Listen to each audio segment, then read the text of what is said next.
Hello, everyone. Welcome to the sequel for Gravity Rush 2. We'll actually do something a little bit different. We'll be doing the DLC campaign because it technically takes place before the actual game. Oh. Oh, I didn't know that. Yeah, Huh. so This doesn't like put a damper on any like sort of like plot twist or reveal in the main story, will it? nope, not really. Okay. Instead, instead of playing as Cat, we'll be playing as our favorite black and red color schemed frenemy who's obsessed with the spaceship thingy called the Ark. The This apple. is Kill a Kill. The apple is falling. I understand that history reference. No, it's falling up. Oh, they tricked me. That's not how Newton figured it out, was it?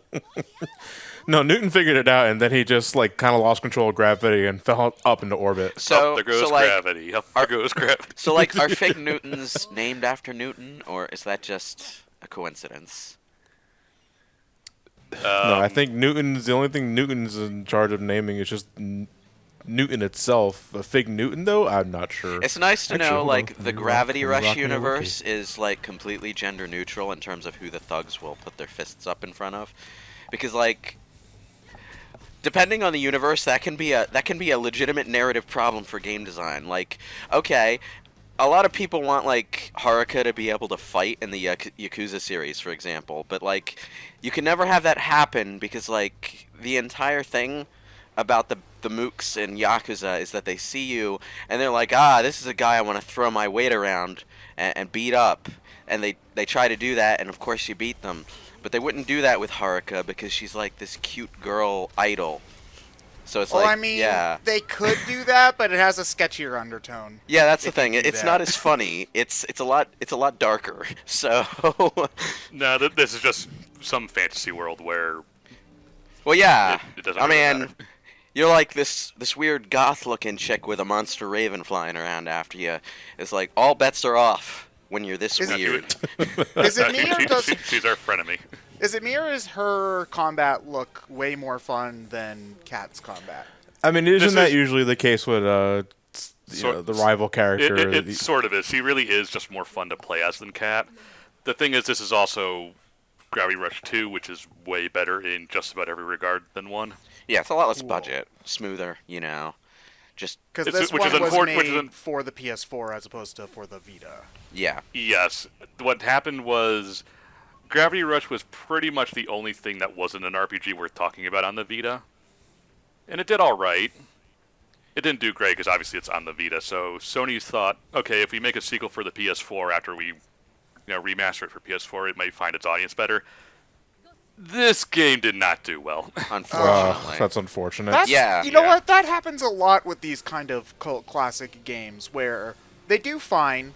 They're maybe clunky in some aspects. You get a sequel with a wider reach because it's on a different platform or on more platforms or whatever.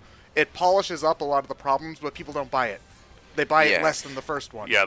I was gonna say, this- and like, what's the Well, like, point? when it comes to sequels, sales are really, really based on how well the previous game did. Devil May Cry 2 was one of the best-selling games in that goddamn series, purely because Devil May Cry 1 was amazing. Devil May Cry 3 didn't sell so well, even though it was like worlds better, because Devil May Cry 2 was fucking pants. Yeah, So, but Devil May Cry 2 didn't stop the franchise altogether. it Like, almost this did. game, It very, very nearly did. Because, like, this game, I don't think there's any, correct me if I'm wrong, there's not really any sort of buzz around a Gravity Rush 3 at the moment, right? No. not really. Unfortunately, this thing's internet connectivity was killed less than a year after release. Oof. Eesh. That's an oof. lot- That's so- given so me, it- like, some severe so- White Knight Chronicles flashbacks. Yeah, so if you get the game now, you're missing out on a lot of potential costumes you can get.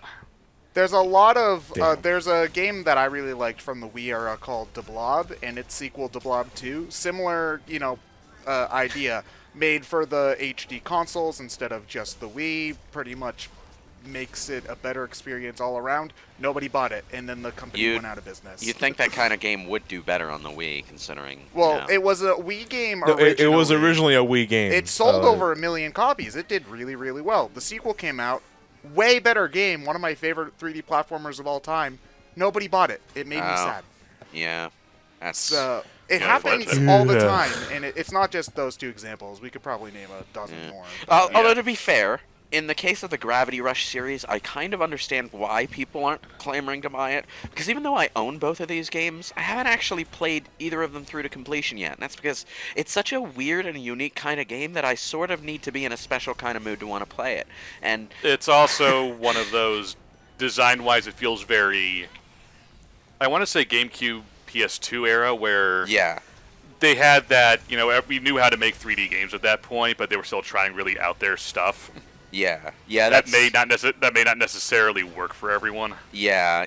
I definitely understand that as well. But I think a big thing is that also I think a majority of us have a comfort zone that we don't really reach out of Yeah. often. Like me specifically, the only reason why I'd probably play this game, because I don't see myself ever playing this game by myself, is if I'm getting ready to review it. And to be fair, like I welcome that kind of like new experience. Like I'm very grateful for like seeing it in action for the first time. But outside of a review, I'd likely never touch this game. Well, isn't that part of why you review stuff, though, is to have an excuse to play outside your comfort zone? to have an excuse to play stuff that I normally would never and touch. I don't have that excuse. I'm like, I've got a 40-hour-a-week full-time job, and like I got like barely any game time. So even though I'm the kind of gamer who likes pretty much anything if it's made well, it doesn't necessarily mean I want to play it all the time. And with the little game time that I have most weeks, I stick to the easier to get into stuff. Yeah, that's what I'm saying. Time is precious. Do you spend that time playing something you know you'll be comfortable with, or trying something new, But risking wasting that time? Here's the weird thing about this. This has a lot of base elements that are just general action adventure games, like I said, from the GameCube PS2 era that did well at the time. Yeah, it's weird. Gravity Rush 2 does that stuff more often and better than the first one did. So Yeah. I would say it's an easier one to get into than Gravity Rush 1. Yeah, one is janky in a lot of technical aspects, and it's a lot more straightforward if you want to play it that way. Gravity Rush 2 is a much more polished experience. It's better in basically every way. Yeah. Does the story Which make means sense? that the only time we're getting a third game is if it gets kickstarted. I doubt it'll get kickstarted because it's specifically owned by Sony. I have a question. Well, that didn't stop them before. That didn't stop them with Shenmue. I have a question. Shenmue was slightly different. I have a question though. Marketing. What kind of marketing did this game get? Because that's kind of a sticking point with games like this. It got more marketing in Japan than it did here. I guess that makes sense. Like in Japan, it even got its own anime miniseries. That's kind of a thing, and this goes back. This applies to both like weird niche games like Gravity Rush, and as a longer-standing and more general rule, games with female protagonists like Gravity Rush or Beyond Good and Evil, or on and on. They tend to get like no marketing, and then the publisher sees that they don't do well, and then they don't do them anymore, and it's like, wow, you really fulfilled your own prophecy there, Nostradamus. Yeah, that's the definition of a self-fulfilling prophecy. Give the game less marketing budget because And publishers keep doing it. They really need to stop doing it. And then they look around all confused, like, why did this happen? It happened because you made it happen, you fucking idiot. I think, especially after games like Bayonetta and Horizon did well as well, and all sorts of stuff. Well, Horizon, I would give a little less credit in that regard than Bayonetta, because Bayonetta, looks weird, like just conceptually, and really the only thing it has going for it is it's kind of like Devil May Cry, in terms of a hook. But with Horizon Zero Dawn, it's like, okay, we have this game that's basically a really good mishmash of things you already know you like in other games. So What was the name of the that PS3 launch title with that girl? Oh, not Heavenly Sword. Yeah, that game. Oh, Heavenly God of War. Sword, yeah, Heavenly Sword. Yeah, Heavenly Sword. It's like let's try that again. you know what? That Heavenly Sword is the definition to me of that game. It's like it's something own that it. has no identity of its own. I other picked than up God of a War. copy of that. I picked up a copy of that at convention like 3 years ago. I haven't touched it yet, but I mean to eventually. I've played it. It's boring. I mean, yeah, it's kind of humdrum for the time. Everyone was ripping off God of War at that specific time, and Heavenly Sword appeared like at the near the tail end of that let's all rip off God of War era. From what I remember, it was more shameless than most about it. No, I would say it had more unique going for it than, say, Dante's Inferno or even Yeah, about to Castlevania mention Lords that of myself. Oh, Shadow. Dante's So, Inferno. Oh yeah, Dante's that was Inferno, another. that was, ugh. That was Please, pretty just, blatant when it comes to. okay, where's the brain bleach? I want to forget that game exists again. Uh, It's a fan fiction of Do you someone's want fan Brain Bleach fiction. or Brain Bleach 2 for colors? it was like the only one of those that I really liked out of the ones that I played was Castlevania Lords of Shadow, which was extremely shameless in ripping off God of War, but it did so very, very well to the point where I liked it more than actual God of War. So, Well, if you rip off something to the point where it's like if ironically enough, the more shameless you get about it, the closer you are to being the original thing you're ripping off. So if it was good, then it'll probably be good. You yeah. know. Well, like Lords of Shadow is weird in the sense that like they lean so hard into their own ideas for the majority of the game. And like there's some tacked on Castlevania shit in the middle and in the DLC, but for the most part the game just was its own vision and it really really worked. It's like the first time one of those fancy reboots that they were doing around that time actually managed to pull that off. And I liked it. Um, until Castlevania Lords of Shadow 2, where they just piled on all the Castlevania references, and Well, that's no. because everybody complained about there not being any in the last. Well, yeah, I know, but here's how shamelessly they piled on the Castlevania references, okay? They wanted to have Trevor Belmont, and they wanted to have Alucard, but, like, they didn't have enough time or room in the same story to do both of them justice as two fully fleshed out characters, so they just made Trevor Belmont Alucard. Okay? Cool. Yep. Aluvar? I mean, Trevcard? I suppose it's consistent, but you already did that with Gabriel Belmont being Dracula. So, and that was, a cool endgame twist. It's like you beat Satan at the end of the game. No, I mean, I'm not kidding. You literally beat Satan, and Yeah. and then like you get this like tragic ending that's worthy of like a Greek myth kind of game, and then you flash forward to modern day, and the bad guy you just beat before Satan is trying to find you so that you can beat Satan again, and you find out, wow, you're Dracula. You became Dracula. It's kind of weird that that happened off screen. Dracula, But Satan's acting up again. sucker punch to the gut, man. Okay. All right, back on. The Satan was in you all along. Why are we 4 years old? And it's really cool because like that twist plays into the old school Castlevania idea that Dracula was so badass even Death himself wouldn't mess with him. Well, this Dracula's so badass even the devil is afraid of him. Ha! But like, why are we 4 years old? What's happening here? Weird shit is happening, that's what. That's not an answer. I know it's not. The plot of this DLC is really fucking stupid. It's always weird whenever a story makes you remember that, like, the sexy, rebellious rival or whoever, whichever girl character is in the sexiest clothing used to be a kid at some point. It's like one of those uncomfortable realities. Shock and that, awe. like, All right, so basically the plot is at the end of the last game, one of the plot threads that was still in the air is that all the kids from the Ark were still kind of not necessarily awake, they were kind of comatose, but at least they were saved from that underground area thing. right. This is the result of trying to wake them back up. You turned into And a kid Raven- yourself? What? I guess. That Or is it a flashback? man, the Gravity Rush universe is a hell of a drug. Okay. Trust me, it gets way more confusing later in the actual story. So- One of the things I will not give Gravity Rush a lot of credit for is sometimes its plotting and lore is kind of nonsense. Yeah. Yeah, but So is- The characters are fine, the setting design is nice. Oh boy, it does not know what plot threads it actually wants to focus on. well, it's a weird aspect of anime storytelling that's sort of been in existence for multiple console generations now, where they confuse being deep with being incomprehensible. Like, Hi, Nomura. oh, this story is so complex and oblique in how it does things. You have to figure things out on your own. By which they mean someone else figured it out on their own because they have way more time on their hands than you do, and you watched a bunch of theory videos and read a bunch of Wikipedia articles so that you could figure it out. So Again, hi, Nomura.